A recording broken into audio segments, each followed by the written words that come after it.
कभी कभी जिंदगी हमें ऐसे मोड़ पर लाकर खड़ा कर देती है जहां ना कोई रास्ता दिखता है और ना कोई सहारा। ऐसे समय में अगर कोई साथ होता है तो वो है हमारी मानसिक शक्ति। और जब बात आती है मानसिक दृढ़ता की, तो गौतम बुद्ध से बड़ा मार्गदर्शक शायद ही कोई हो। आज की इस कहानी में हम जानेंगे बुद्ध की वो 30 शिक्षाएं जो आपको मानसिक रूप से इतना मजबूत बना देंगी कि कोई भी परिस्थिति आपको तोड़ नहीं सकेगी। आप इस वीडियो को अंत तक जरूर देखें। वीडियो की शुरुआत से पहले अगर आप बुद्ध की शिक्षाओं को दिल से मानते हैं तो इस वीडियो को एक लाइक जरूर करें और नीचे कमेंट में लिखें, मैं भी मानसिक रूप से अटूट बनना चाहता हूं। हर चीज अस्थायी है। बुद्ध कहते हैं सब कुछ क्षणिक है, सुख भी दुख भी बस गुजर जाएगा। जिंदगी की धूप छाव की तरह हर अनुभव, हर भावना, हर परिस्थिति, सब कुछ बदलता रहता है। आज जो खुशी हमें आसमान में उड़ा रही है, कल वो एक मीठी याद बन सकती है। और आज जो दुख हमें जमीन पर गिरा हुआ महसूस करा रहा है, यकीन मानिए वो भी हमेशा नहीं रहेगा। क्या आप किसी ऐसे दर्द में हैं जो आपको भीतर से तोड़ रहा है? क्या कोई ऐसी चिंता है जो रात को सोने नहीं देती? क्या कोई ऐसी निराशा है जिसने आपके सपनों पर पर्दा डाल दिया है? जवाब दीजिए। क्या आपने कभी रुककर सोचा कि वो भी हमेशा नहीं रहेगा? एक बार एक महिला जिसका इकलौता बेटा मर गया था, दुख और निराशा में डूबी हुई गौतम बुद्ध के पास पहुंची। उसका दिल फटा जा रहा था। वो अपने मृत बच्चे को गोद में लेकर बुद्ध के चरणों में गिर पड़ी और बिलख बिलख कर रोने लगी। भगवान, मेरे बेटे को जीवित कर दो, मैं इसके बिना नहीं जी पाऊंगी। कुछ तो चमत्कार करो, कुछ तो दया करो। बुद्ध ने गहरी करुणा से उस महिला को देखा। वे उसके दर्द को महसूस कर सकते थे। उन्होंने शांत स्वर में कहा, ठीक है, मैं तुम्हारे बेटे को जीवित करने का प्रयास करूंगा, लेकिन इसके लिए तुम्हें एक छोटी सी शर्त पूरी करनी होगी। जाओ और गांव के किसी ऐसे घर से मुट्ठी भर सरसों के दाने लेकर आओ जहां आज तक किसी की मृत्यु न हुई हो। वो महिला आशा की एक किरण देखकर तुरंत उठ खड़ी हुई। उसे लगा कि ये तो बहुत आसान काम है। वो भागी भागी गांव की ओर गई। पहले घर का दरवाजा खटखटाया। क्या आपके घर में कभी किसी की मृत्यु हुई है? अंदर से आवाज आई, हाँ बहन, पिछले साल मेरे पिता गुजरे थे।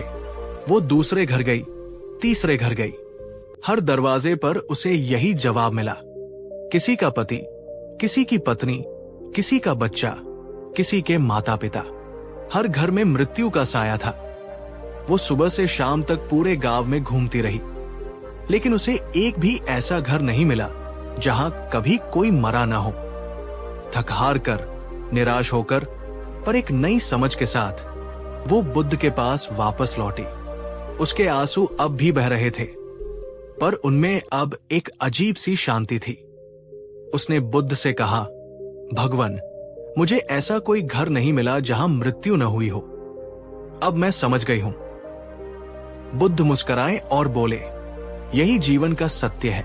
मृत्यु शाश्वत है और जीवन क्षणिक।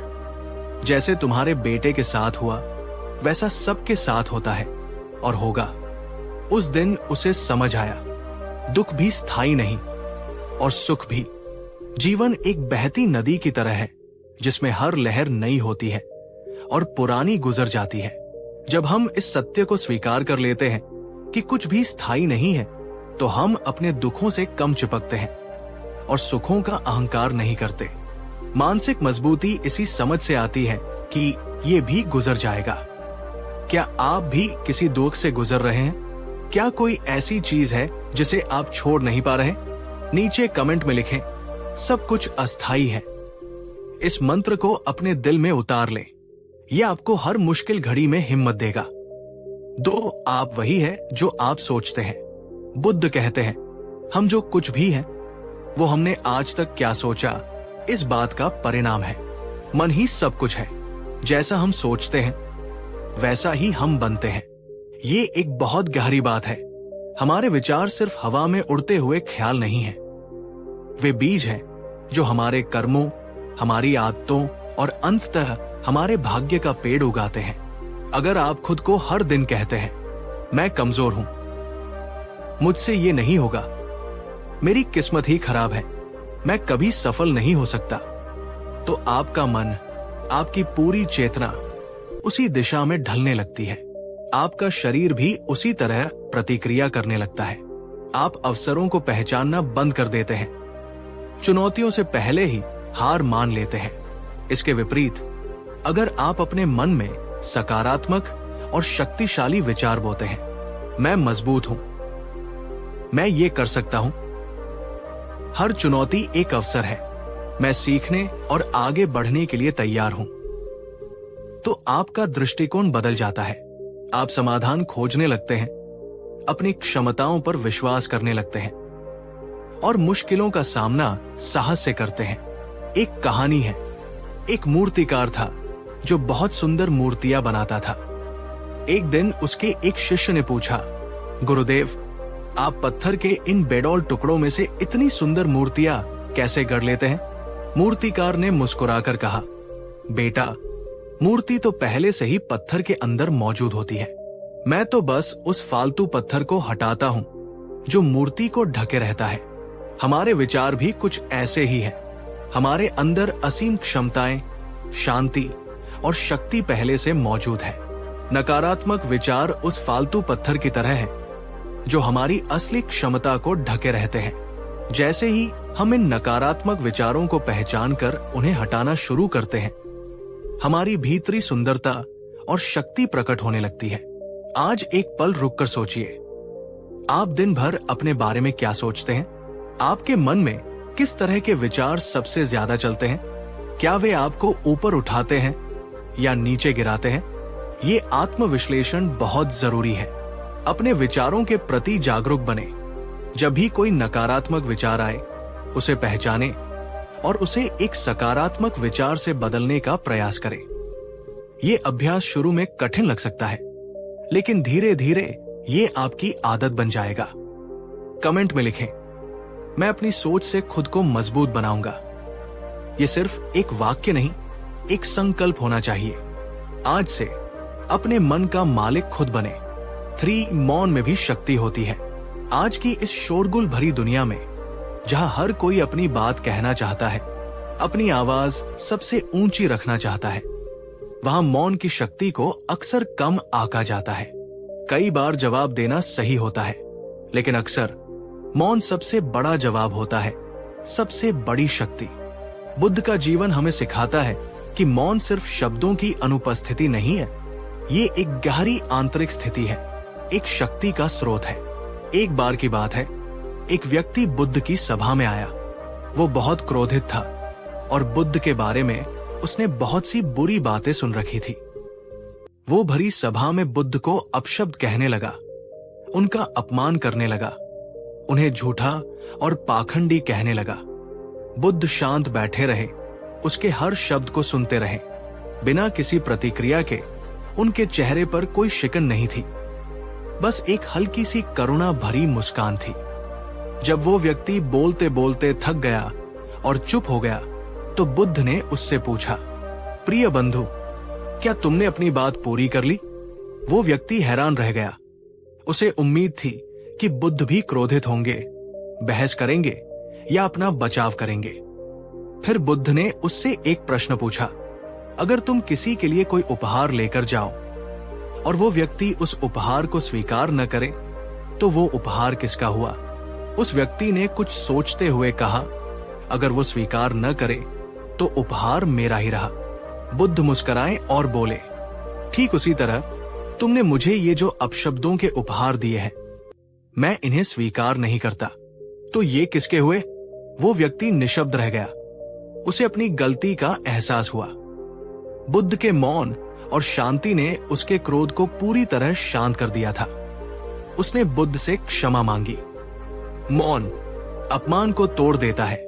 मौन हमें स्थिति को समझने का, अपनी भावनाओं को नियंत्रित करने का और बुद्धिमानी से प्रतिक्रिया करने का समय देता है। जब हम गुस्से में या आवेग में बोलते हैं, तो अक्सर हम ऐसी बातें कह जाते हैं जिनका हमें बाद में पछतावा होता है। लेकिन मौन हमें उस पछतावे से बचाता है।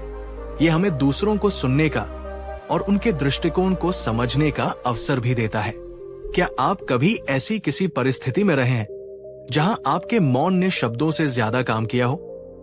क्या आप कभी किसी से बिना कहे भी जीत गए हैं?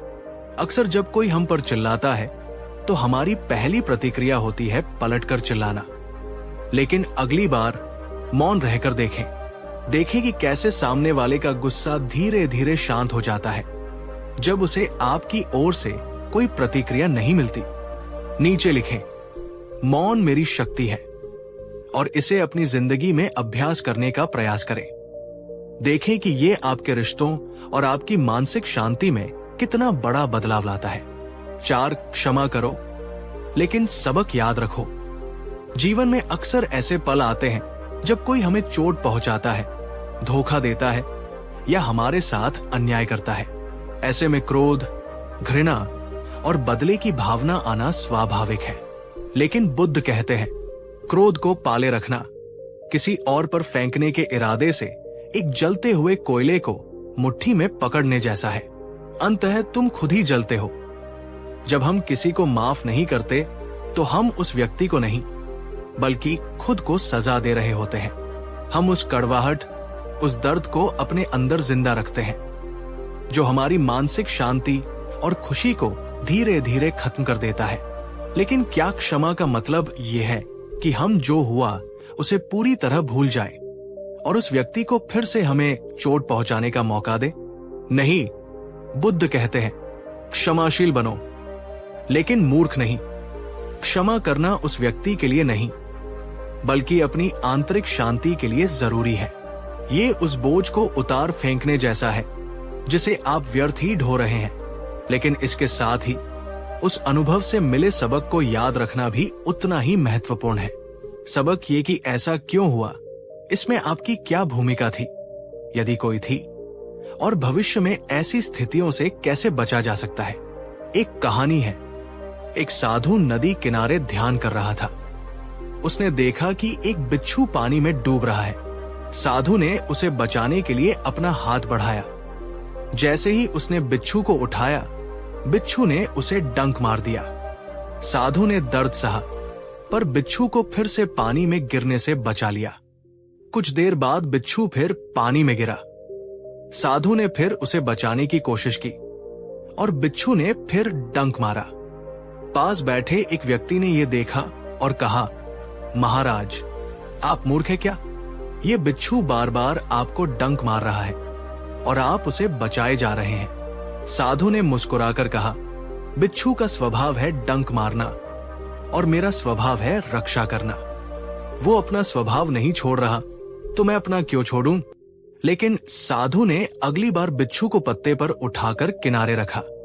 उसने क्षमा तो किया बिच्छू को उसके स्वभाव के लिए, लेकिन सबक भी सीखा, सीधे हाथ से न पकड़ने का। क्षमा का अर्थ ये नहीं है कि आप उस व्यक्ति के साथ पहले जैसा रिश्ता रखें। इसका अर्थ है कि आप अपने मन से उसके प्रति घृणा और क्रोध को निकाल दें। आप सीमाएं तय कर सकते हैं, आप दूरी बना सकते हैं, लेकिन अपने मन को आजाद कर दें। आज सोचिए, क्या आपके मन में किसी के प्रति कोई पुरानी कड़वाहट है? आपने किसे अभी तक माफ नहीं किया? क्या वो बोझ आपकी खुशी को कम कर रहा है? कमेंट में लिखें, मैं क्षमा करता हूं लेकिन सबक नहीं भूलता। ये संकल्प आपको अतीत के बंधनों से मुक्त करेगा और भविष्य के लिए बुद्धिमान बनाएगा। 5, इच्छा ही दुख की जड़ है। बुद्ध के 4 आर्य सत्यों में से दूसरा सत्य यही है। दुख का कारण तृष्णा या इच्छा है। बुद्ध ने कहा, तृष्णा ही दुख की जड़ है। हमेशा कुछ और पाने की चाहत, कुछ बेहतर हासिल करने की लालसा, कुछ ज्यादा इकट्ठा करने की भूख। ये इच्छा एक अंतहीन दौड़ की तरह है। एक इच्छा पूरी होती है तो 10 नई इच्छाएं जन्म ले लेती है। हमें लगता है कि अगर हमें वो चीज मिल जाए, वो पद मिल जाए, वो व्यक्ति मिल जाए तो हम सुखी हो जाएंगे। लेकिन जैसे ही वो मिलता है, खुशी कुछ पल रहती है और फिर हम किसी नई चीज के पीछे भागने लगते हैं। ये समझना महत्वपूर्ण है कि बुद्ध जरूरतों और इच्छाओं में अंतर करते हैं। भोजन, वस्त्र, आवास जैसी बुनियादी जरूरतें जीवन के लिए आवश्यक है, लेकिन जब हमारी चाहत हमारी जरूरतों से कहीं ज्यादा हो जाती है, जब वो लालसा, आसक्ति या व्यसन का रूप ले लेती है, तब दुख जन्म लेता है। सोचिए, एक सुंदर फूल को देखकर उसे पाने की इच्छा हुई। आपने उसे तोड़ लिया। कुछ देर उसकी सुंदरता और सुगंध ने आपको आनंद दिया, लेकिन कुछ ही घंटों में वह मुरझा गया। आपकी आसक्ति ने उस फूल के जीवन को छोटा कर दिया और अंततः आपको भी दुख दिया। अगर आप उसे दूर से ही सराहते, उसकी सुंदरता का आनंद लेते बिना उसे अपना बनाने की जिद करते, तो वो फूल भी खिलता रहता और आपको भी लंबे समय तक खुशी मिलती। इच्छाएं हमें बेचैन बनाती हैं। वे हमें वर्तमान क्षण में जीने नहीं देती। हम या तो भविष्य की योजनाओं में खोए रहते हैं, जब मेरी ये इच्छा पूरी होगी तब मैं खुश होऊंगा, या अतीत के पछतावों में, काश मैंने वो पा लिया होता। इसका मतलब ये नहीं है कि हमें कोई लक्ष्य नहीं रखना चाहिए या जीवन में प्रगति नहीं करनी चाहिए। बुद्ध कर्म करने और प्रयास करने के विरोधी नहीं थे, लेकिन वे फल के प्रति आसक्ति न रखने की सलाह देते थे। अपना सर्वश्रेष्ठ प्रयास करें, लेकिन परिणाम आपके नियंत्रण में नहीं है। इस सत्य को स्वीकार करें। क्या आपने कभी महसूस किया कि आपकी कोई तीव्र इच्छा जब पूरी नहीं हुई तो आपको कितना दुख हुआ? या जब कोई इच्छा पूरी हुई तो क्या वो खुशी उतनी ही स्थायी थी जितनी आपने सोची थी? क्या आपकी इच्छाओं ने कभी आपको बेचैन या असंतुष्ट बना दिया? अपनी इच्छाओं को पहचानना और उन्हें नियंत्रित करना सीखना मानसिक मजबूती की ओर एक बड़ा कदम है। जब हम अपनी खुशी को बाहरी चीजों या लोगों पर निर्भर नहीं करते, तो हम भीतर से स्वतंत्र और शांत महसूस करते हैं। लाइक करें अगर आप भी अपनी इच्छाओं को नियंत्रित करना सीखना चाहते हैं और सच्ची आंतरिक शांति पाना चाहते हैं। 6. आत्मज्ञान ही असली ज्ञान है। हम अक्सर बाहरी दुनिया को समझने, लोगों को जानने, नई नई चीजें सीखने में अपनी पूरी जिंदगी लगा देते हैं। ये सब अपनी जगह महत्वपूर्ण है, लेकिन बुद्ध हमें एक और गहरे ज्ञान की ओर इशारा करते हैं, आत्मज्ञान। एक बार किसी ने बुद्ध से पूछा, भगवान, दूसरों को समझने के लिए क्या करना चाहिए? मैं लोगों के व्यवहार को, उनकी सोच को कैसे जान सकता हूं? बुद्ध मुस्कुराए और बोले, वत्स, दूसरों को जानने से पहले खुद को जानो। जो व्यक्ति स्वयं को नहीं जानता, जो अपने मन की गहराइयों से अपरिचित है, वो दूसरों को कभी भी पूरी तरह नहीं समझ सकता। खुद को जानना यानी अपनी शक्तियों और कमजोरियों को पहचानना, अपने विचारों, अपनी भावनाओं, अपनी प्रेरणाओं और अपने डर के प्रति जागरूक होना। ये जानना कि कौन सी बातें आपको खुशी देती है और कौन सी बातें आपको परेशान करती है। आपकी असली मूल्य क्या है? आपके जीवन का उद्देश्य क्या है? ये आत्ममंथन आसान नहीं होता। इसके लिए साहस चाहिए। अपने अंदर के अंधेरों का सामना करने का साहस, अपनी कमियों को स्वीकार करने का साहस। हम अक्सर खुद से भागते हैं क्योंकि हमें डर लगता है कि कहीं हमें अपने अंदर कुछ ऐसा न दिख जाए जो हमें पसंद न हो। हम खुद को व्यस्त रखते हैं, मनोरंजन में डुबोए रखते हैं, ताकि हमें अपने साथ अकेले न रहना पड़े। लेकिन जब तक हम खुद को नहीं समझेंगे, हम बाहरी दुनिया की चुनौतियों का सामना मजबूती से नहीं कर पाएंगे। जब आप जानते हैं कि आपकी ट्रिगर पॉइंट्स क्या है, तो आप उनसे बच सकते हैं या उनका सामना करने के लिए खुद को तैयार कर सकते हैं। जब आप अपनी क्षमताओं को जानते हैं, तो आप आत्मविश्वास से नए अवसरों का लाभ उठा सकते हैं। ध्यान, मेडिटेशन आत्मज्ञान का एक शक्तिशाली माध्यम है। जब हम शांत बैठकर अपने विचारों और भावनाओं को बिना किसी निर्णय के देखते हैं, तो हम धीरे धीरे अपने मन के पैटर्न को समझने लगते हैं। क्या आप वाकई जानते हैं आप कौन हैं? आपकी असली पहचान क्या है? आपका नाम, आपका पेशा, आपके रिश्ते या इनसे भी गहरा कुछ और? क्या आपको कभी अपने अंदर झांकने का, खुद से संवाद करने का समय मिला है? ये सवाल खुद से पूछें। हर दिन कुछ समय सिर्फ अपने साथ बिताएं, बिना किसी मोबाइल, टीवी या भटकाव के। अपनी सांसों पर ध्यान दें, अपने विचारों को देखें, डायरी लिखें, उन चीजों के बारे में सोचें जो आपको प्रेरित करती है। नीचे लिखें, मैं खुद को जानने का प्रयास कर रहा हूं। ये यात्रा लंबी हो सकती है, लेकिन ये आपके जीवन की सबसे सार्थक यात्राओं में से एक होगी, क्योंकि जो खुद को जीत लेता है वह दुनिया को जीत लेता है। 7 वर्तमान ही सब कुछ है। हमारा मन एक अद्भुत यंत्र है, लेकिन ये अक्सर या तो अतीत की यादों और पछतावों में भटकता रहता है या भविष्य की चिंताओं और कल्पनाओं में खोया रहता है। इस भटकाव में हम उस एकमात्र चीज को खो देते हैं जो वास्तव में हमारे पास है, वर्तमान क्षण। बुद्ध कहते हैं, अतीत पर ध्यान मत दो, भविष्य के बारे में मत सोचो, अपने मन को वर्तमान क्षण पर केंद्रित करो। यही खुशी का रास्ता है। और एक अन्य स्थान पर वे कहते हैं, भूतकाल एक सपना है, भविष्य एक कल्पना, केवल वर्तमान ही सत्य है। सोचिए, जब आप अतीत की किसी बुरी घटना के बारे में सोचते हैं तो आप उस दुख को वर्तमान में फिर से अनुभव करते हैं, भले ही वो घटना सालों पहले घटी हो। आप उस दर्द को बार बार जीकर खुद को पीड़ा पहुंचाते हैं। इसी तरह जब आप भविष्य के बारे में अत्यधिक चिंता करते हैं, क्या होगा अगर ऐसा हो गया, क्या होगा अगर मैं असफल हो गया, तो आप उन काल्पनिक समस्याओं का बोझ आज ही अपने कंधों पर उठा लेते हैं जो शायद कभी घटित ही न हो। ये अतीत और भविष्य का बोझ हमारी मानसिक ऊर्जा को खत्म कर देता है और हमें वर्तमान क्षण की सुंदरता और अवसरों से वंचित कर देता है।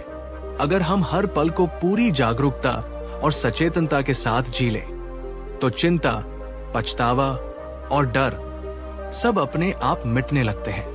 इसका मतलब ये नहीं है कि हम अतीत से सीखे नहीं या भविष्य के लिए योजना न बनाएं। बुद्धिमानी इसी में है कि हम अतीत के अनुभवों से सबक लें और भविष्य के लिए आवश्यक तैयारी करें। लेकिन हमारा मन और हमारी ऊर्जा वर्तमान क्षण में केंद्रित होनी चाहिए। जब आप खाना खा रहे हो तो सिर्फ खाने पर ध्यान दें, उसके स्वाद, उसकी खुशबू, उसकी बनावट पर। जब आप किसी से बात कर रहे हो तो पूरी तरह से उस व्यक्ति पर और उसकी बातों पर ध्यान दें। जब आप कोई काम कर रहे हो तो अपना पूरा ध्यान उसी काम में लगा दें। ये अभ्यास, जिसे माइंडफुलनेस या सचेतनता भी कहते हैं, हमें वर्तमान में जीना सिखाता है। क्या आप भी अक्सर अपने दिन का ज्यादातर समय भूतकाल की बातों को याद करते हुए या भविष्य की चिंता करते हुए बिताते हैं? क्या आप अपने भोजन का स्वाद सच में ले पाते हैं या अपने प्रियजनों के साथ बिताए पलों को पूरी तरह जी पाते हैं? ये एक आदत है जिसे विकसित किया जा सकता है। जब भी आप पाएं कि आपका मन भटक रहा है तो उसे धीरे से वापस वर्तमान क्षण में ले आएं। अपनी सांसों पर ध्यान केंद्रित करना इसका सबसे सरल तरीका है। कमेंट करें, मैं वर्तमान में जीना सीख रहा हूं। ये एक छोटा सा संकल्प आपके जीवन में शांति और आनंद के नए द्वार खोल सकता है। आज, अभी, इसी पल में जीना शुरू करें। 8 बदलाव ही जीवन का नियम है। हम अक्सर स्थिरता चाहते हैं। हम चाहते हैं कि चीजें वैसी ही रहें जैसी वे हैं, खासकर जब वे अच्छी हों। हम रिश्तों में, परिस्थितियों में, अपनी सेहत में, हर चीज में एक प्रकार की स्थायिता खोजते हैं। लेकिन जीवन का सबसे बड़ा सत्य यह है कि कुछ भी स्थायी नहीं है सिवाय बदलाव के। बुद्ध ने कहा, जैसे एक बहती हुई नदी का जल कभी एक जैसा नहीं रहता, हर क्षण नया होता है, वैसे ही जीवन भी निरंतर प्रवाह में है, परिवर्तनशील है। जो इस बदलाव के नियम को समझता है और उसे स्वीकार करता है, वो मानसिक रूप से मजबूत बनता है। वो जीवन के उतार चढ़ाव का सामना शांति और धैर्य से कर पाता है।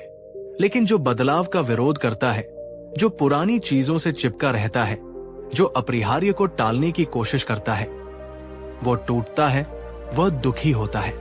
जो अड़ा रहेगा वो टूटेगा, जो बहेगा वो बचेगा। सोचिए, एक पेड़ जो तूफान में अकड़ा रहता है वो उखड़ जाता है, लेकिन जो घास लचीली होती है वो झुक जाती है और तूफान गुजर जाने के बाद फिर सीधी खड़ी हो जाती है। हमें भी जीवन में उस घास की तरह लचीला बनना सीखना होगा। बदलाव डर पैदा कर सकता है, क्योंकि ये हमें हमारे कंफर्ट जोन से बाहर निकालता है। ये अनिश्चितता लाता है, लेकिन बदलाव ही विकास का, प्रगति का और नए अवसरों का द्वार भी है। अगर सब कुछ वैसा ही रहता तो हम कभी कुछ नया नहीं सीख पाते, कभी आगे नहीं बढ़ पाते। जब हम बच्चे थे तो हम बदलना चाहते थे, बड़े होना चाहते थे, लेकिन बड़े होकर हम अक्सर बदलाव से डरने लगते हैं। नौकरी बदलना, शहर बदलना, पुरानी आदतों को बदलना, ये सब हमें मुश्किल लगता है। क्या आपने कभी बदलाव से डर महसूस किया है? क्या कोई ऐसा बदलाव आया आपकी जिंदगी में जिसने आपको शुरू में तो बहुत परेशान किया, लेकिन बाद में आपके लिए अच्छा साबित हुआ? या कभी बदलाव ने आपकी जिंदगी को अप्रत्याशित रूप से बेहतर बना दिया? बदलाव को एक दुश्मन की तरह नहीं, बल्कि एक शिक्षक की तरह देखें। हर बदलाव अपने साथ कुछ नए सबक, कुछ नए अनुभव लेकर आता है। जब हम इस दृष्टिकोण को अपनाते हैं तो हम बदलाव का स्वागत करने लगते हैं, उससे डरने के बजाय। मानसिक अटूटता का एक महत्वपूर्ण पहलू है अनुकूलनशीलता, अडेप्टेबिलिटी, यानी नई परिस्थितियों के अनुसार खुद को ढालने की क्षमता। लाइक करें अगर आप भी बदलाव को एक अवसर के रूप में अपनाना चाहते हैं और जीवन के प्रवाह के साथ बहना सीखना चाहते हैं। 9, सही संगति बनाती है सही सोच। हम जिन लोगों के साथ अपना समय बिताते हैं, उनका हमारे विचारों, हमारी भावनाओं और हमारे व्यवहार पर बहुत गहरा असर पड़ता है। इसे हम माने या न माने, संगति का रंग चढ़ता जरूर है। बुद्ध कहते हैं, अगर आप बुद्धिमान, सचेत और नेक लोगों के साथ नहीं रह सकते जो आपके मार्ग में सहायक हो, तो अकेले रहना बेहतर है। जैसे एक हाथी जंगल में अकेला घूमता है। मूर्खों और नकारात्मक लोगों की संगति से बचे। ये बहुत कठोर लग सकता है, लेकिन इसके पीछे गहरी बुद्धिमानी है। गलत संगति हमारे मन को कमजोर बनाती है, हमें नकारात्मकता की ओर खींचती है, हमारी ऊर्जा को नष्ट करती है और हमें अपने लक्ष्यों से भटकाती है। अगर आप ऐसे लोगों के बीच रहते हैं जो हमेशा शिकायत करते हैं, दूसरों की बुराई करते हैं, निराशावादी बातें करते हैं या बुरी आदतों में लिप्त रहते हैं, तो धीरे धीरे आप भी वैसे ही बनने लगेंगे, चाहे आप कितने भी सचेत क्यों न हो। इसके विपरीत सही संगति यानी सकारात्मक, आशावादी, मेहनती और अच्छे विचारों वाले लोगों का साथ हमें उन्नति की ओर ले जाता है। वे हमें प्रेरित करते हैं, हमारा मनोबल बढ़ाते हैं, हमें सही दिशा दिखाते हैं और मुश्किल समय में हमारा सहारा बनते हैं। उनकी ऊर्जा हमें भी सकारात्मक बनाती है। कहा जाता है, आप उन 5 लोगों का औसत होते हैं जिनके साथ आप सबसे ज्यादा समय बिताते हैं। ये बात हमारे मानसिक स्वास्थ्य और मजबूती के लिए बहुत महत्वपूर्ण है। एक टोकरी में अगर एक सड़ा हुआ सेब रख दिया जाए तो वो बाकी अच्छे सेबों को भी सड़ा देता है। इसी तरह नकारात्मक लोग हमारे मानसिक वातावरण को दूषित कर सकते हैं। इसका मतलब ये नहीं है कि हम मतलबी बन जाएं या जरूरतमंद लोगों की मदद न करें। करुणा और मैत्री बुद्ध की प्रमुख शिक्षाएं हैं, लेकिन हमें ये विवेक रखना होगा कि हम किन लोगों को अपने सबसे करीबी दायरे में आने देते हैं, किन लोगों से हम अपनी ऊर्जा और विचार साझा करते हैं। आज एक पल रुककर ईमानदारी से सोचिए, आपके जीवन में जो लोग हैं, आपकी संगति कैसी है? क्या वे आपको एक बेहतर इंसान बनने में मदद कर रहे हैं? क्या उनकी बातें सुनकर आपको प्रेरणा मिलती है या आप और ज्यादा बोझिल और नकारात्मक महसूस करते हैं? क्या आपकी संगति आपको ऊपर उठा रही है या नीचे गिरा रही है? अपनी संगति को बुद्धिमानी से चुने। ऐसे लोगों के साथ जुड़े जो आपको मानसिक और आत्मिक रूप से समृद्ध करें। यदि आपके आसपास नकारात्मक लोग हैं, तो उनसे धीरे धीरे दूरी बनाने का प्रयास करें या उनके साथ अपनी बातचीत को सीमित करें। कमेंट करें, मैं सकारात्मक संगति चुनता हूं। ये चुनाव आपके जीवन की दिशा बदल सकता है और आपको मानसिक रूप से अधिक अटूट बनाने में मदद कर सकता है। 10, सच्ची शक्ति अंदर से आती है। आखिरी और शायद सबसे जरूरी बात, जो बुद्ध हमें सिखाते हैं वो ये है कि असली ताकत बाहरी परिस्थितियों को नियंत्रित करने में या दूसरों पर विजय पाने में नहीं है, बल्कि अपने मन पर विजय पाने में है, अपनी आंतरिक शांति को बनाए रखने में है। बुद्ध कहते हैं, हजारों लड़ाइयां जीतने से अच्छा है कि तुम स्वयं पर विजय प्राप्त कर लो, फिर जीत हमेशा तुम्हारी होगी, इसे तुमसे कोई नहीं छीन सकता। और एक अन्य स्थान पर वे कहते हैं, एक शांत मन ही सच्चा योद्धा होता है। हम अक्सर सोचते हैं कि शक्ति का अर्थ है शारीरिक बल, धन दौलत, पद या अधिकार, लेकिन ये सब बाहरी चीजें हैं जो अस्थायी है और हमसे छीनी जा सकती है। सच्ची और स्थायी शक्ति हमारे भीतर निवास करती है, हमारे मन की शांति में, हमारी भावनाओं को समझने और नियंत्रित करने की क्षमता में, और हर परिस्थिति में अविचलित रहने की हमारी योग्यता में। जिसने अपने विचारों पर नियंत्रण पा लिया, जिसने अपनी क्रोध, भय, ईर्ष्या जैसी नकारात्मक भावनाओं को वश में कर लिया, और जिसने बाहरी उकसावों के प्रति अपनी प्रतिक्रियाओं को बुद्धिमानी से चुनना सीख लिया, उसने वास्तव में दुनिया जीत ली, क्योंकि उसका सुख और दुख अब बाहरी चीजों पर निर्भर नहीं करता। ये आंतरिक शांति और शक्ति ध्यान, आत्मचिंतन और बुद्ध की शिक्षाओं को जीवन में उतारने से विकसित होती है। जब मन शांत होता है तो हम स्पष्ट रूप से सोच पाते हैं, सही निर्णय ले पाते हैं और जीवन की चुनौतियों का सामना अधिक प्रभावी ढंग से कर पाते हैं। एक तूफानी समुद्र में नाव को संभालना मुश्किल होता है, लेकिन शांत समुद्र में नाव आसानी से अपने लक्ष्य तक पहुंच जाती है। हमारा मन भी वैसा ही है।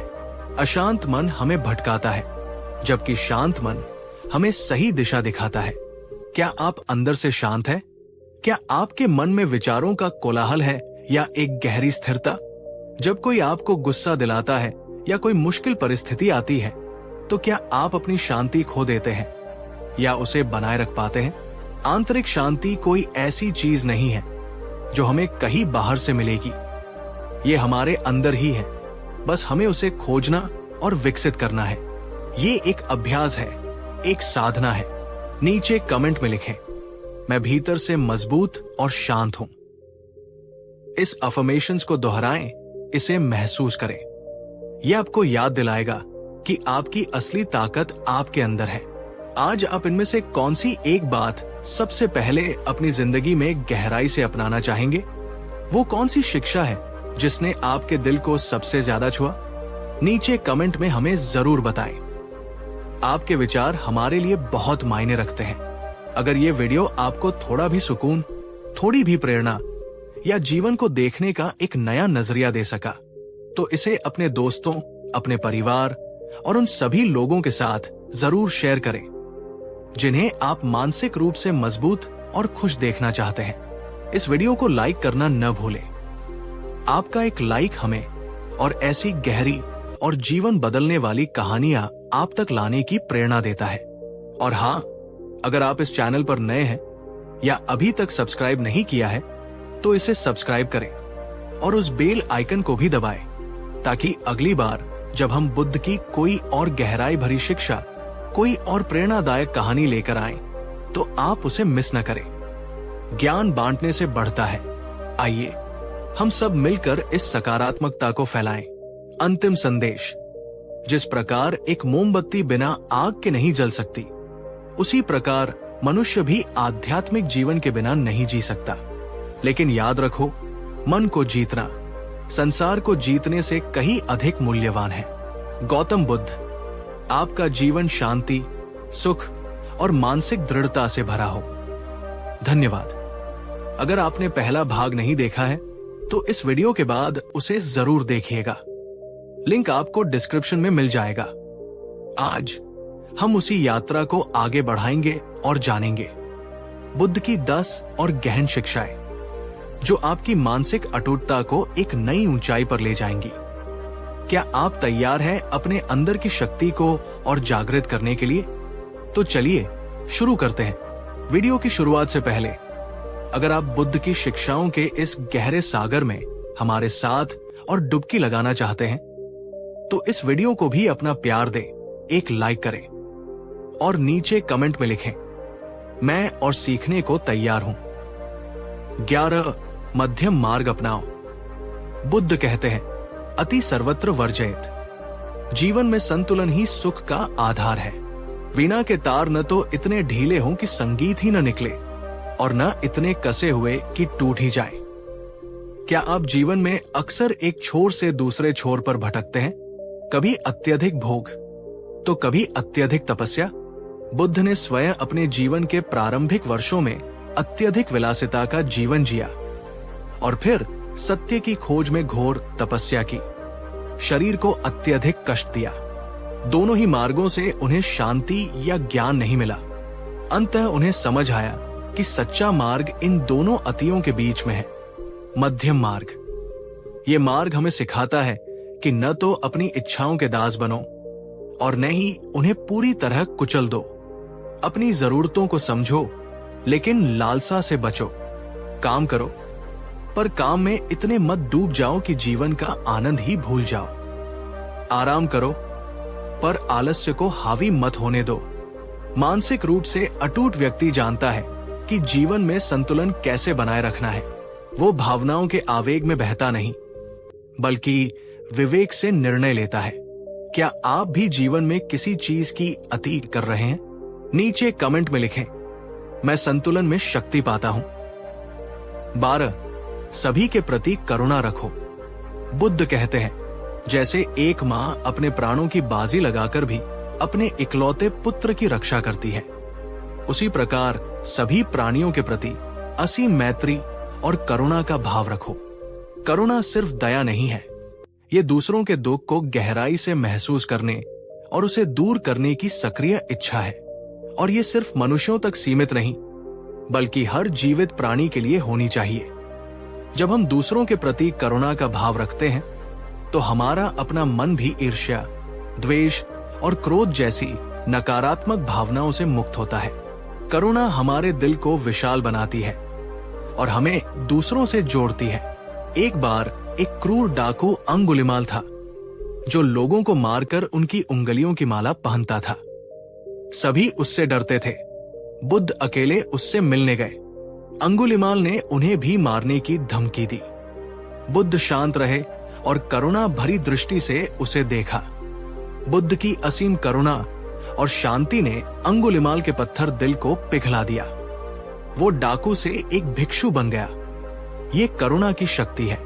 मानसिक रूप से अटूट व्यक्ति कठोर नहीं बल्कि करुणावान होता है। उसकी शक्ति दूसरों को दबाने में नहीं बल्कि उन्हें समझने और सहारा देने में होती है। क्या आपने कभी किसी के प्रति सच्ची करुणा महसूस की है? नीचे कमेंट में लिखें, करुणा मेरी ढाल है। 13 सोच समझकर बोलो। बुद्ध सिखाते हैं कि हमारे शब्दों में अपार शक्ति होती है। शब्दों में घाव भरने और दिल तोड़ने दोनों की शक्ति होती है। इसलिए अपने शब्दों का चुनाव बुद्धिमानी और दयालुता से करो। सही वाणी का अर्थ है झूठ न बोलना, सत्य पर अडिग रहना, निंदा न करना, दूसरों की पीठ पीछे बुराई न करना, क्योंकि ये रिश्तों में जहर घोलता है। कठोर वचन न बोलना, ऐसे शब्द न कहना जो दूसरों को चोट पहुंचाए या अपमानित करे। व्यर्थ की बातें न करना, गपशप या निरर्थक बातों में समय और ऊर्जा बर्बाद न करना। इसके बजाय हमें ऐसी वाणी बोलनी चाहिए जो सत्य हो, मधुर हो, उपयोगी हो और सही समय पर कही गई हो। जब हम सोच समझकर बोलते हैं तो हम अनावश्यक विवादों, गलतफहमियों और पछतावों से बचते हैं। हमारा मन शांत रहता है क्योंकि हमें अपने कहे हुए शब्दों का डर नहीं सताता। मानसिक रूप से अटूट व्यक्ति अपनी जुबान पर नियंत्रण रखना जानता है। वो जानता है कि कब बोलना है, क्या बोलना है और कब मौन रहना ज्यादा बेहतर है। क्या आप बोलने से पहले अपने शब्दों के प्रभाव के बारे में सोचते हैं? नीचे कमेंट में लिखें, मेरे शब्द सकारात्मक हो। 14 देने का सुख पहचानो। बुद्ध कहते हैं, हजारों मोमबत्तियां एक ही मोमबत्ती से जलाई जा सकती है और उस मोमबत्ती का जीवन कम नहीं होता। खुशी बांटने से कभी कम नहीं होती। दान या देने का अर्थ सिर्फ धन दौलत देना नहीं है। आप अपना समय दे सकते हैं, अपना ज्ञान दे सकते हैं, किसी को सहारा दे सकते हैं, या बस एक सच्ची मुस्कान भी दे सकते हैं। जब हम बिना किसी अपेक्षा के कुछ देते हैं तो ये हमारे मन में कंजूसी और आसक्ति को कम करता है। ये उदारता और संतोष की भावना को बढ़ाता है। देने से जो खुशी मिलती है वो पाने की खुशी से कहीं ज्यादा गहरी और स्थायी होती है। ये हमारे अहंकार को कम करता है और हमें ये एहसास दिलाता है कि हम सब एक दूसरे से जुड़े हुए हैं। एक गरीब किसान था जिसके पास खाने को बहुत कम था। एक दिन एक भूखा भिक्षु उसके द्वार पर आया। किसान ने बिना सोचे अपने हिस्से का आधा भोजन उस भिक्षु को दे दिया। भिक्षु के जाने के बाद किसान को जो आत्मिक शांति और संतोष मिला वो उसे अपने पूरे भोजन से भी नहीं मिला था। मानसिक रूप से अटूट व्यक्ति जानता है कि सच्ची समृद्धि जोड़ने में नहीं बल्कि बांटने में है। क्या आपने कभी कुछ देकर उस सच्ची खुशी का अनुभव किया है? नीचे कमेंट में लिखें। देने में ही पाना है। 15 धैर्य एक तपस्या है। बुद्ध ने सिखाया, धैर्य कड़वा पौधा हो सकता है पर उसका फल हमेशा मीठा होता है। जीवन में हर चीज हमारे मन मुताबिक और हमारे समय के अनुसार नहीं होती। मुश्किलें आती हैं, बाधाएं आती हैं, लोग हमें निराश करते हैं। ऐसी स्थिति में अधीर हो जाना, गुस्सा करना या हार मान लेना आसान होता है, लेकिन धैर्य वो शक्ति है जो हमें इन कठिन समयों में भी शांत और स्थिर रहने में मदद करती है। धैर्य का मतलब निष्क्रियता नहीं है। इसका मतलब है सही समय का इंतजार करना, लगातार प्रयास करते रहना और विपरीत परिस्थितियों में भी अपनी मानसिक शांति को भंग न होने देना। जैसे एक किसान बीज बोकर फसल के पकने का धैर्यपूर्वक इंतजार करता है, वैसे ही हमें भी अपने प्रयासों के फल के लिए धैर्य रखना चाहिए। मानसिक रूप से अटूट व्यक्ति अधीरता का शिकार नहीं होता। वो जानता है कि महान चीजें समय और सतत प्रयास से ही प्राप्त होती है। क्या आप में कठिन परिस्थितियों में धैर्य रखने की क्षमता है? लाइक करें अगर आप इस गुण को और विकसित करना चाहते हैं। कमेंट में लिखें, धैर्य मेरी शक्ति है। 16 सत्य बोलो पर मधुरता से। बुद्ध ने हमेशा सत्य बोलने पर जोर दिया, लेकिन उन्होंने ये भी सिखाया कि सत्य को कहने का तरीका भी उतना ही महत्वपूर्ण है। बुद्ध कहते हैं, सत्य बोलो लेकिन ऐसे कि वह किसी को अनावश्यक पीड़ा न दे। यदि सत्य कठोर हो तो उसे प्रेम और करुणा में लपेटकर प्रस्तुत करो। कभी कभी सच कड़वा होता है और उसे सीधे सीधे कह देने से रिश्ते टूट सकते हैं या किसी का दिल दुख सकता है। ऐसे में बुद्धिमानी इसी में है कि हम सत्य को कोमलता, सम्मान और सहानुभूति के साथ व्यक्त करें। उद्देश्य सच्चाई को सामने लाना होना चाहिए, न कि किसी को नीचा दिखाना या आहत करना। अगर आपको किसी की गलती बतानी है तो उसे अकेले में विनम्रता से और उसके सुधार की भावना से बताएं, न कि सबके सामने अपमानित करके। मानसिक रूप से अटूट व्यक्ति न केवल सत्यनिष्ठ होता है बल्कि संवेदनशील भी। वो जानता है कि शब्दों का सही संतुलन कैसे बनाना है। क्या आप सच कहने का साहस रखते हैं, पर क्या आप उसे मधुरता से भी कह पाते हैं? नीचे लिखें, सत्य और मधुरता मेरा मार्ग है। 17 हर कर्म में जागरूक रहो। बुद्ध सिखाते हैं, जो भी करो पूरी जागरूकता और ध्यान के साथ करो। तुम्हारे कर्म ही तुम्हारे भविष्य का निर्माण करते हैं। जागरूक कर्म का अर्थ है अपने हर कार्य को, चाहे वो कितना भी छोटा या बड़ा हो, पूरे होशोवास और एकाग्रता के साथ करना। जब हम कोई काम बिना मन लगाए यंत्रवत तरीके से करते हैं तो उसमें गलतियां होने की संभावना बढ़ जाती है और हमें उससे कोई संतुष्टि भी नहीं मिलती। लेकिन जब हम अपने काम में पूरी तरह डूब जाते हैं, वर्तमान क्षण में रहकर उसे करते हैं, तो न केवल काम बेहतर होता है बल्कि हमारा मन भी शांत और केंद्रित रहता है। ये अभ्यास हमें टालमटोल की आदत से भी बचाता है। चाहे आप खाना बना रहे हो, पढ़ रहे हो या किसी से बात कर रहे हो, अपना 100% उसी कर्म में लगाएं। मानसिक रूप से अटूट व्यक्ति अपने कर्मों के प्रति सजग रहता है। क्योंकि वो जानता है कि हर छोटा कर्म उसके चरित्र और नियति को आकार देता है। क्या आप अपने दैनिक कार्यों को पूरी जागरूकता और मन लगाकर करते हैं? कमेंट करें, मैं हर कर्म में जागरूक हूं। 18 परिणामों से अनासक्ति रखो। ये जीवन के सबसे महत्वपूर्ण कौशलों में से एक है, जो मानसिक शांति के लिए अत्यंत आवश्यक है। बुद्ध कहते हैं, अपना सर्वश्रेष्ठ कर्म करो और फिर परिणामों को उनके हाल पर छोड़ दो। सफलता या असफलता दोनों में संभाव रखो। हम अक्सर अपने प्रयासों के परिणामों से बहुत ज्यादा जुड़ जाते हैं। अगर परिणाम हमारी अपेक्षा के अनुसार होता है तो हम अहंकार से भर जाते हैं, और अगर नहीं होता तो निराश और दुखी हो जाते हैं।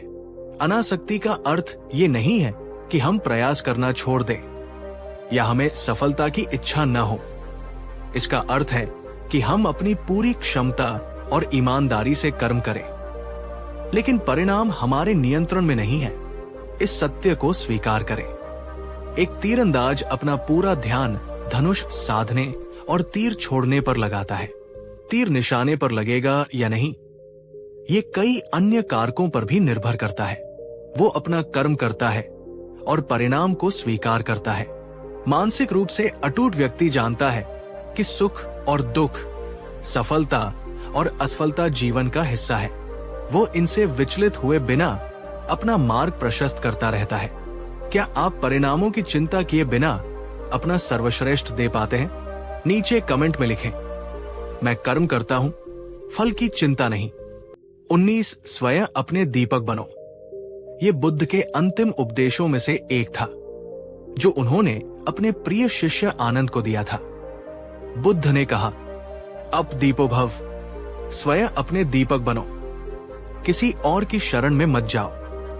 सत्य को अपनी शरण बनाओ, अपने भीतर के प्रकाश को अपना मार्गदर्शक बनाओ। इसका अर्थ है आत्मनिर्भरता।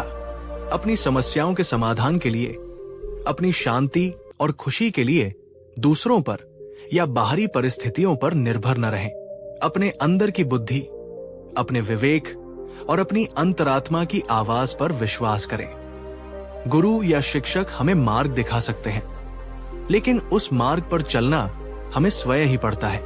ज्ञान कहीं बाहर से नहीं आता, वो हमारे अंदर ही है। बस उसे जागृत करने की आवश्यकता है। मानसिक रूप से अटूट व्यक्ति अपनी आंतरिक शक्ति और ज्ञान पर भरोसा करता है। वो दूसरों की सलाह सुनता है, लेकिन अंतिम निर्णय अपने विवेक से लेता है। क्या आप अपनी समस्याओं के समाधान के लिए अपने भीतर झांकते हैं? नीचे लिखें, मैं स्वयं अपना प्रकाश हूं। 20 निरंतर प्रयास का महत्व समझो। कोई भी महान लक्ष्य या कोई भी महत्वपूर्ण बदलाव एक दिन में हासिल नहीं होता। इसके लिए निरंतर और अथक प्रयास की आवश्यकता होती है। बुद्ध कहते हैं, जैसे बूंद बूंद से घड़ा भरता है, वैसे ही निरंतर छोटे छोटे प्रयास बड़े परिणाम लाते हैं। आलस्य और टालमटोल प्रगति के सबसे बड़े शत्रु है। यदि हम किसी चीज को सच में पाना चाहते हैं तो हमें उसके लिए लगातार मेहनत करनी होगी, भले ही प्रगति धीमी क्यों न हो। कई बार हम शुरुआती उत्साह के बाद हार मान लेते हैं जब हमें तुरंत परिणाम नहीं दिखते, लेकिन सफलता उन्हीं को मिलती है जो धैर्य और दृढ़ता के साथ जुटे रहते हैं। एक पत्थर पर भी अगर पानी की बूंद लगातार एक ही जगह गिरती रहे तो वो उसमें भी छेद कर देती है। ये निरंतर प्रयास की शक्ति है। मानसिक रूप से अटूट व्यक्ति कभी हार नहीं मानता। वो गिरता है, लेकिन फिर उठता है और दोगुने उत्साह से अपने लक्ष्य की ओर बढ़ता है। क्या आप अपने लक्ष्यों को प्राप्त करने के लिए निरंतर प्रयास करने को तैयार हैं? लाइक करें अगर ये बात आपको प्रेरित करती है। कमेंट में लिखें, निरंतर प्रयास ही सफलता है। ये बातें सिर्फ सुनने या पढ़ने के लिए नहीं है, बल्कि अभ्यास करने के लिए है, अपने जीवन का हिस्सा बनाने के लिए है। आप इनमें से कौन सी नई शिक्षा को आज से अपने जीवन में शामिल करना चाहेंगे, या कौन सी पुरानी शिक्षा को और मजबूती से अपनाएंगे? हमें नीचे कमेंट सेक्शन में जरूर बताएं। आपकी यात्रा में हम आपके साथ हैं। अगर आपको ये वीडियो और बुद्ध की ये गहन शिक्षाएं पसंद आई और आपको लगता है कि इनसे किसी और की भी मदद हो सकती है, तो इसे अपने प्रियजनों के साथ जरूर शेयर करें। आपके लाइक्स हमें ऐसी और ज्ञानवर्धक सामग्री बनाने के लिए प्रोत्साहित करते हैं, तो लाइक करना न भूलें। और अगर आपने अभी तक हमारे चैनल को सब्सक्राइब नहीं किया है तो कृपया सब्सक्राइब करें और बेल आइकन को जरूर दबाएं, ताकि बुद्ध की शिक्षाओं और जीवन को बेहतर बनाने वाले ऐसे और वीडियो आप तक सबसे पहले पहुंच सके। क्या आप अपने भीतर छिपी उस असीम शक्ति को और गहराई से अनुभव करने के लिए तैयार हैं? तो आइए इस ज्ञान यात्रा को आगे बढ़ाते हैं। वीडियो की शुरुआत से पहले यदि बुद्ध की ये शिक्षाएं आपके हृदय को स्पर्श कर रही हैं और आप इस ज्ञान को अपने जीवन में और आत्मसात करना चाहते हैं, तो इस वीडियो को भी अपना स्नेह दें, एक लाइक करें और नीचे टिप्पणी में लिखें, मैं और गहराई में जाना चाहता हूं। 21 कृतज्ञता का अभ्यास करो। बुद्ध कहते हैं, संतोष सबसे बड़ा धन है और कृतज्ञता सबसे उत्तम गुण। जब हम अपने जीवन में मौजूद अच्छी चीजों के लिए आभारी होते हैं, चाहे वे कितनी भी छोटी क्यों न हो, तो हमारा दृष्टिकोण सकारात्मक हो जाता है। क्या आप अक्सर उन चीजों पर ध्यान केंद्रित करते हैं जो आपके पास नहीं है, या उन पर जो आपके पास है? कृतज्ञता का अभ्यास हमारे मन को अभाव की भावना से निकालकर प्रचुरता की भावना की ओर ले जाता है। ये हमें ये देखने में मदद करता है कि हमारे पास पहले से ही कितना कुछ है। स्वस्थ शरीर, प्यारे रिश्ते, सिर पर छत, खाने को भोजन और हर दिन एक नई सुबह। जब हम कृतज्ञ होते हैं तो ईर्ष्या, असंतोष और निराशा जैसी भावनाएं अपने आप कम होने लगती है। एक कहानी है, एक राजा था जिसके पास सब कुछ था, फिर भी वो दुखी रहता था। एक दिन वो एक गरीब किसान के पास से गुजरा जो अपनी झोपड़ी के बाहर बैठकर आनंद से भोजन कर रहा था और गीत गा रहा था। राजा ने उससे पूछा, तुम्हारे पास तो कुछ भी नहीं है, फिर भी तुम इतने प्रसन्न कैसे हो? किसान ने उत्तर दिया, महाराज, मेरे पास जो कुछ भी है मैं उसके लिए ईश्वर का आभारी हूं। मेरे पास काम करने के लिए 2 हाथ हैं, देखने के लिए 2 आंखें हैं, और आज खाने के लिए ये रोटी है। इससे ज्यादा मुझे क्या चाहिए? उस दिन राजा को समझ आया कि खुशी बाहरी संपत्ति में नहीं, बल्कि आंतरिक कृतज्ञता में है।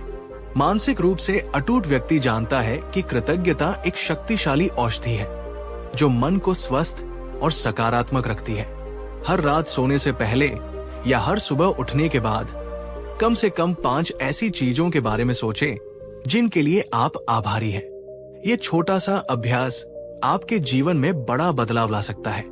आज आप किन 3 चीजों के लिए सबसे ज्यादा आभारी हैं? नीचे कमेंट में लिखें, मैं हर के लिए आभारी हूं। 22 अपने कर्मों के प्रति जिम्मेदार बनो। बुद्ध की सबसे मौलिक शिक्षाओं में से एक है कर्म का सिद्धांत। जैसा बोओगे वैसा काटोगे। हर क्रिया की एक प्रतिक्रिया होती है। इसका अर्थ है कि हम अपने विचारों, वचनों और कर्मों के लिए स्वयं जिम्मेदार हैं और उन्हीं के अनुसार हमें भविष्य में परिणाम मिलते हैं। हम अपनी परिस्थितियों के लिए दूसरों को या भाग्य को दोष नहीं दे सकते। जब हम ये समझ जाते हैं कि हमारा वर्तमान हमारे अतीत के कर्मों का फल है और हमारा भविष्य हमारे वर्तमान कर्मों पर निर्भर करेगा, तो हम अधिक सचेत और जिम्मेदार बन जाते हैं। ये सिद्धांत हमें शक्तिहीन महसूस कराने के बजाय सशक्त बनाता है। ये हमें बताता है कि हमारे पास अपनी तकदीर बदलने की ताकत है। अच्छे कर्म करके, सकारात्मक सोच रखकर और सही वाणी बोलकर मानसिक रूप से अटूट व्यक्ति अपने जीवन की बागडोर अपने हाथों में रखता है। वो अपनी गलतियों से सीखता है, उनकी जिम्मेदारी लेता है और भविष्य को बेहतर बनाने के लिए वर्तमान में सही कर्म करता है। वो विक्टिम मेंटालिटी, पीड़ित मानसिकता का शिकार नहीं होता। क्या आप अपने जीवन की घटनाओं के लिए दूसरों को दोष देने के बजाय अपनी जिम्मेदारी स्वीकार करते हैं?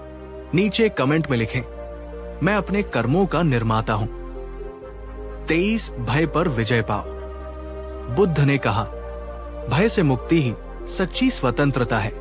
भय एक ऐसी भावना है जो हमें पंगु बना सकती है, हमें अपने सपनों को पूरा करने से रोक सकती है और हमारी मानसिक शांति छीन सकती है। असफलता का भय, अस्वीकृति का भय, अज्ञात का भय, मृत्यु का भय, ये कुछ सामान्य भय हैं जो हमें जकड़े रहते हैं। बुद्ध सिखाते हैं कि भय अक्सर हमारी अज्ञानता और आसक्ति से उत्पन्न होता है। जब हम चीजों की क्षणभंगुर प्रकृति को नहीं समझते, जब हम अपने मैं और मेरे से बहुत ज्यादा चिपके रहते हैं, तो हमें खोने का डर सताता है। भय पर विजय पाने का एक तरीका है उसे समझना, उसका सामना करना, न कि उससे भागना। जब हम अपने डरों को पहचानते हैं और उनकी जड़ों तक जाते हैं, तो वे अक्सर उतने बड़े नहीं लगते जितने हमने सोचे थे। ध्यान और सचेतनता का अभ्यास भी हमें अपने भयों से ऊपर उठने में मदद करता है, क्योंकि ये हमें वर्तमान क्षण में स्थिर करता है और मन को शांत करता है। मानसिक रूप से अटूट व्यक्ति अपने भयों को स्वीकार करता है, लेकिन उन्हें अपने ऊपर हावी नहीं होने देता। वो साहस के साथ उनका सामना करता है और उनसे सीखकर आगे बढ़ता है। आपका सबसे बड़ा डर क्या है और आप उस पर विजय पाने के लिए क्या कदम उठा रहे हैं? नीचे कमेंट में लिखें, मैं निर्भय हूं। 24 सादा जीवन, उच्च विचार। आज की उपभोक्तावादी संस्कृति में, जहां हमें लगातार और ज्यादा और बेहतर और नया खरीदने के लिए प्रेरित किया जाता है, बुद्ध की सादगी की शिक्षा अत्यंत प्रासंगिक है। बुद्ध ने सिखाया, सच्ची खुशी कम इच्छाओं में है, न कि अधिक संपत्ति में।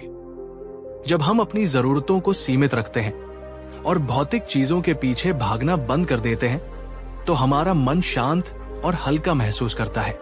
हम विज्ञापन और सामाजिक दबाव से मुक्त हो जाते हैं। सादगी का मतलब गरीबी या अभाव में जीना नहीं है। इसका मतलब है अपनी वास्तविक जरूरतों को पहचानना और अनावश्यक चीजों के बोझ से खुद को मुक्त करना। जब हमारा जीवन सरल होता है, तो हमारे पास उन चीजों के लिए अधिक समय और ऊर्जा होती है जो वास्तव में महत्वपूर्ण है, जैसे हमारे रिश्ते, हमारा स्वास्थ्य, हमारा आत्मिक विकास और दूसरों की सेवा। एक साधारण जीवन हमें प्रकृति के करीब लाता है और हमें छोटी छोटी चीजों में खुशी ढूंढना सिखाता है। मानसिक रूप से अटूट व्यक्ति जानता है कि बाहरी आडंबर और भौतिक संपत्ति क्षणिक सुख दे सकते हैं, लेकिन स्थायी शांति और संतोष सादगी और आंतरिक समृद्धि से ही मिलते हैं। क्या आप अपने जीवन में और अधिक सादगी लाने का प्रयास कर सकते हैं? नीचे कमेंट में लिखें, सादगी में ही सुख है। 25 दूसरों की खुशी में खुश होना सीखो। ईर्ष्या एक बहुत ही विनाशकारी भावना है जो हमारी अपनी खुशी को छीन लेती है। जब हम दूसरों की सफलता, खुशी या अच्छे भाग्य को देखकर जलते हैं, तो हम खुद को पीड़ा पहुंचाते हैं। बुद्ध ने इसके विपरीत एक अद्भुत भावना विकसित करने की शिक्षा दी, मुदिता, यानी दूसरों की खुशी में सहभागी होना, उनके सुख में प्रसन्न होना। जब आपका मित्र सफल होता है, जब आपका पड़ोसी कुछ अच्छा हासिल करता है, जब कोई अजनबी भी खुश नजर आता है, तो क्या आप उनके लिए सच्ची खुशी महसूस कर पाते हैं? मुदिता का अभ्यास हमारे मन को उदार और विशाल बनाता है। ये हमें ये समझने में मदद करता है कि खुशी कोई सीमित वस्तु नहीं है जिसे बांटना पड़े। ये असीम है और दूसरों की खुशी में शामिल होने से हमारी अपनी खुशी भी बढ़ती है। ये अभ्यास शुरू में कठिन लग सकता है, खासकर अगर हम किसी ऐसे व्यक्ति की खुशी देख रहे हो जिससे हमारी तुलना होती हो। लेकिन निरंतर प्रयास से हम अपने मन को ईर्ष्या से मुक्त कर सकते हैं। मानसिक रूप से अटूट व्यक्ति दूसरों की उपलब्धियों से प्रेरणा लेता है, न कि ईर्ष्या। वो जानता है कि हर किसी का अपना मार्ग और अपना समय होता है। क्या आप दूसरों की खुशी में सचमुच खुश हो पाते हैं? लाइक करें अगर आप इस गुण को अपने जीवन में और विकसित करना चाहते हैं। कमेंट में लिखें, मैं सबकी खुशी में खुश हूं। 26 स्वयं से प्रेम करो और करुणा रखो। हम अक्सर दूसरों के प्रति दयालु और समझदार होने की कोशिश करते हैं, लेकिन अपने प्रति उतने ही कठोर हो जाते हैं। जब हमसे कोई गलती होती है या जब हम असफल होते हैं, तो हम खुद को कोसते हैं, अपनी आलोचना करते हैं। बुद्ध की शिक्षाओं का एक महत्वपूर्ण पहलू है आत्मकरुणा, यानी अपने प्रति भी वैसी ही दया समझ और प्रेम रखना जैसा हम किसी अच्छे मित्र के प्रति रखते हैं। स्वयं से प्रेम करने का अर्थ अहंकार या आत्ममुग्धता नहीं है। इसका अर्थ है अपनी कमियों और अपूर्णताओं को स्वीकार करना, खुद को माफ करना और अपनी देखभाल करना, शारीरिक, मानसिक और भावनात्मक रूप से। जब हम खुद से प्यार करते हैं तभी हम दूसरों को भी सच्चा प्यार और करुणा दे सकते हैं। यदि हमारा अपना पात्र खाली होगा तो हम दूसरों को क्या देंगे? मानसिक रूप से अटूट व्यक्ति जानता है कि वह भी इंसान है और उससे भी गलतियां हो सकती है। वो अपनी गलतियों से सीखता है, लेकिन खुद को उनके लिए लगातार दंडित नहीं करता। वो अपनी कीमत समझता है। क्या आप अपनी गलतियों के लिए खुद को आसानी से माफ कर पाते हैं? क्या आप अपनी देखभाल करते हैं? नीचे लिखें, मैं स्वयं से प्रेम करता हूं। 27 ज्ञान और विवेक का विकास करो। बुद्ध की शिक्षाओं का अंतिम लक्ष्य है प्रज्ञा या विवेक का उदय, यानी चीजों को उनके वास्तविक स्वरूप में देखना, सत्य और असत्य, सही और गलत, स्थायी और अस्थायी के बीच भेद करने की क्षमता। बुद्ध ने कहा, अज्ञान ही सभी दुखों का मूल है। विवेक का प्रकाश ही इस अंधकार को दूर कर सकता है। विवेक केवल किताबी ज्ञान या बौद्धिक समझ नहीं है। ये अनुभवजन्य ज्ञान है जो ध्यान, चिंतन और जीवन के अनुभवों से प्राप्त होता है। जब हम विवेक विकसित करते हैं तो हम मोहमाया, भ्रम और पूर्वाग्रहों से मुक्त हो जाते हैं। हम जीवन की घटनाओं को अधिक स्पष्टता और शांति से देख पाते हैं। विवेक हमें यह समझने में मदद करता है कि सब कुछ परिवर्तनशील है, अनित्य। सब कुछ दुख से जुड़ा है यदि आसक्ति हो, दुख, और कोई स्थायी मैं या आत्मा नहीं है, अनात्मा। ये त्रिलक्षण का ज्ञान है। मानसिक रूप से अटूट व्यक्ति निरंतर अपने विवेक को बढ़ाने का प्रयास करता है। वह प्रश्न पूछता है, सत्य की खोज करता है और अपने अनुभवों से सीखता है। क्या आप जीवन की घटनाओं के पीछे के सत्य को समझने का प्रयास करते हैं? कमेंट करें। विवेक मेरा मार्गदर्शक है। 28 बुरी आदतों को पहचानो और छोड़ो। हम सभी में कुछ ऐसी आदतें होती हैं जो हमारे शारीरिक या मानसिक स्वास्थ्य के लिए हानिकारक होती है, या जो हमें हमारे लक्ष्यों से दूर ले जाती है। ये नकारात्मक सोच, टाल-मटोल, अत्यधिक चिंता, अस्वास्थ्यकर भोजन या किसी भी प्रकार का व्यसन हो सकता है। बुद्ध ने सम्यक प्रयास, राइट एफर्ट के अंतर्गत सिखाया कि हमें अकुशल, बुरे कर्मों और आदतों को त्यागने और कुशल, अच्छे कर्मों और आदतों को विकसित करने का निरंतर प्रयास करना चाहिए। पहली आवश्यकता है अपनी बुरी आदतों को पहचानना, ईमानदारी से आत्मविश्लेषण करना कि कौन सी आदतें हमें नुकसान पहुंचा रही हैं। फिर उन्हें छोड़ने का दृढ़ संकल्प करना और धीरे धीरे धैर्यपूर्वक उन पर काम करना। ये आसान नहीं होता, इसमें समय और प्रयास लगता है और कई बार हम असफल भी हो सकते हैं, लेकिन महत्वपूर्ण है हार न मानना। मानसिक रूप से अटूट व्यक्ति आत्म सुधार के लिए प्रतिबद्ध होता है। वो अपनी कमजोरियों को जानता है और उन्हें दूर करने के लिए सक्रिय रूप से काम करता है। आपकी ऐसी कौन सी एक आदत है जिसे आप बदलना या छोड़ना चाहते हैं? नीचे कमेंट में लिखें। मैं सकारात्मक बदलाव के लिए प्रतिबद्ध हूं। 29 हर जीव का सम्मान करो और अहिंसा का पालन करो। हालांकि अहिंसा का सिद्धांत जैन धर्म में अधिक प्रमुख है, बुद्ध ने भी सभी जीवित प्राणियों के प्रति प्रेम, करुणा और अहानि, नॉन हार्मिंग की शिक्षा दी। बुद्ध कहते हैं, सभी प्राणी दंड से डरते हैं, सभी को मृत्यु का भय है। अपने समान ही दूसरों को समझकर न तो किसी को मारो, न मारने का कारण बनो। जब हम हर जीव में जीवन का सम्मान करते हैं, चाहे वो मनुष्य हो, पशु हो या कोई छोटा कीट, तो हमारे मन में क्रूरता और हिंसा की भावना कम होती है। ये हमारे दिल को कोमल और संवेदनशील बनाता है। अहिंसा सिर्फ शारीरिक हिंसा न करने तक सीमित नहीं है, बल्कि इसमें वाचिक हिंसा, कठोर या अपमानजनक शब्द और मानसिक हिंसा, किसी के प्रति घृणा या बुरे विचार रखना से बचना भी शामिल है। मानसिक रूप से अटूट व्यक्ति न केवल शक्तिशाली होता है बल्कि दयालु और सौम्य भी होता है। उसकी शक्ति दूसरों को नुकसान पहुंचाने में नहीं बल्कि उनकी रक्षा करने में निहित होती है। क्या आप अपने विचारों, शब्दों और कर्मों में सभी जीवों के प्रति सम्मान और अहिंसा का भाव रखते हैं? नीचे लिखें, मैं हर जीव का सम्मान करता हूं। 30. अपनी आंतरिक शांति को बाहरी परिस्थितियों पर हावी न होने दो। ये बुद्ध की शिक्षाओं का सार है और मानसिक अटूटता की पराकाष्ठा है।